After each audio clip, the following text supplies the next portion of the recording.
the Questions Queries podcast. How is the barbering industry represented by men and women? Because you were saying that you were 1 in 27 at your school in hairdressing. Is that is that reflected in barbering, or is it a bit more of a male-orientated profession? Or? Barbering has by default been mostly a male-dominated thing, but there are a lot of females out there who do it and do it incredibly well. And I think we need to see more females in the hair industry to prove that there is absolute equality, that it is a craft, and if you're keen on it and you're passionate about it, you can do amazing things. Okay. And so going down the gender route, which is an immensely dangerous route in 2018. Yeah, I'm just going to tie a noose while you ask this question.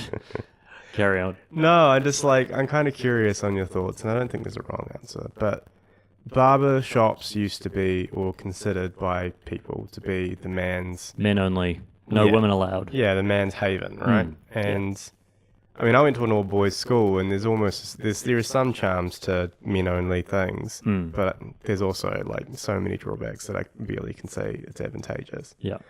But do you have an opinion on that? And especially you're saying you want to see a more gender equal profession. Yeah, definitely. So by nature, does that mean that you aren't in that much agreement? Like it should be a man-only zone? And I think in a traditional sense, yeah, it is a men-only, women not allowed kind of thing, but we live now in 2018, and we live in an era where the internet is very much a thing, and a lot of things are just so fluid that we just have to go with it. So in order to future-proof this industry, we need to find ways to relate to people.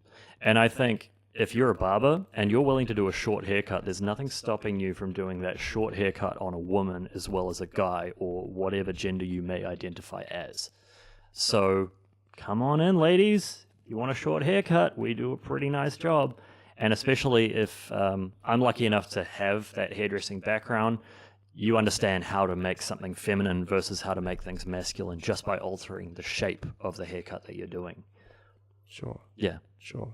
And so is that the divide then? Is the divide so much that, I mean, I think you just illustrated it really well, but hairdressing and barbering, it's not a gender split, it's just a length thing. Yeah, it's just cutting hair. Yeah, it's a style, right? Yeah, man. Yeah. Because I don't think men need that reprieve. I think that's just a harking back to the old patriarchy. Dude, I think I'm going out on a limb here. Yeah. I think that if you put a bunch of guys in one room, they're going to say just the worst stuff that they wouldn't normally say around women. Mm-hmm. It doesn't keep us very accountable. Totally. For who we are as people. Yeah. And I think we need to be accountable for who we are, and that involves changing our behavior. Absolutely. Yeah. No, and it's such an important thing, right? And it's almost like we don't need it. People might argue that we need their own space just to be men. But in essence, go to the racetrack. I don't know if I can racetrack. Go to the pub.